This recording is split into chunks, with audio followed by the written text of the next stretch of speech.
ఓం సత్యం హోమం అండి. ఓం సత్యం హోమం.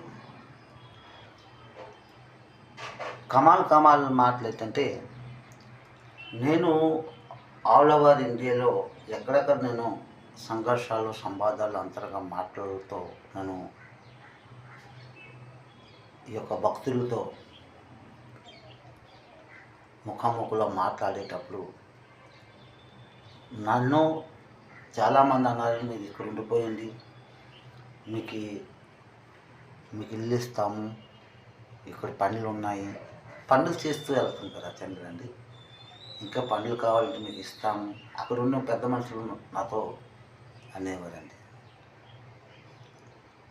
కాకపోతే ఇది అమ్మవారి చెందారు కదండి, నేను ఎక్కడ ఉండడానికి కాదు. నేను వచ్చిందే సంఘర్షం, సంవాదం, అంతరంగం మాటల్లో ఆడడానికని. నేను వచ్చిందే పనులు చేయడానికని, మాట్లాడడానికని, ప్రేమించడానికని అండి. మరి నేను ఒక్క దగ్గర ఉండిపోతే ఆ సంఘర్షణ అక్కడే ఉండిపోతుంది కదండి. అవి ఉండడానికి ఉంచలేదు. అమ్మ ఉంచుతాడా? ఈ ప్రపంచాలకే శాంతి, ప్రశాంతి సందేశం ఇస్తుంది. ఈ హిందుస్థాన్కి నేను సందేశం ఇచ్చానంటే, ఈ ప్రపంచానికే ఈ యూట్యూబ్, ఫేస్బుక్, ఇన్స్టాగ్రామ్ ఏంటి ద్వారాగా అందరికీ మైండ్లలో వెళ్ళిపోతారు లేదండి. అది మైండ్ క్యాచ్ చేసుకుంటారు లేదండి. 100 మందిలో 10 మంది యూట్యూబ్ ఛానల్ చూస్తే చాలు. ఎస్, ఆ 10 మందే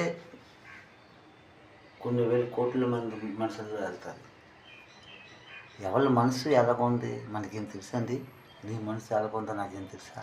నా మనసు ఎలాగుందో నీకేం తెలుసా? ఇది సంఘర్షం, సంవాదం, అంతరంగం మాటలు మనం మాడుకుంటే ఆ మనసులో ఉన్న మాటలు మనకు బయటకు వస్తాయి. అవునా కదండి? తింటాము, పడుకుంటాము, లెగిస్తాము, ఇదే జీవితం కాదండి మనది. ఇది జీవితం కాదు. మనము చనిపోయినా, మన శరీరం పోయినా, ఆ ఆత్మ, ప్రేతాత్మ ఆ ఉత్తర ద్వారంలో వెయిటింగ్. ఆ ఉత్తర ద్వారం తర్వాతే మనము ఆ ఆనందలోక, పరలోక, స్వర్గం లోపలికి వెళ్తాం. అంతవరకు ఉత్తర ద్వారంలో వెయిటింగ్.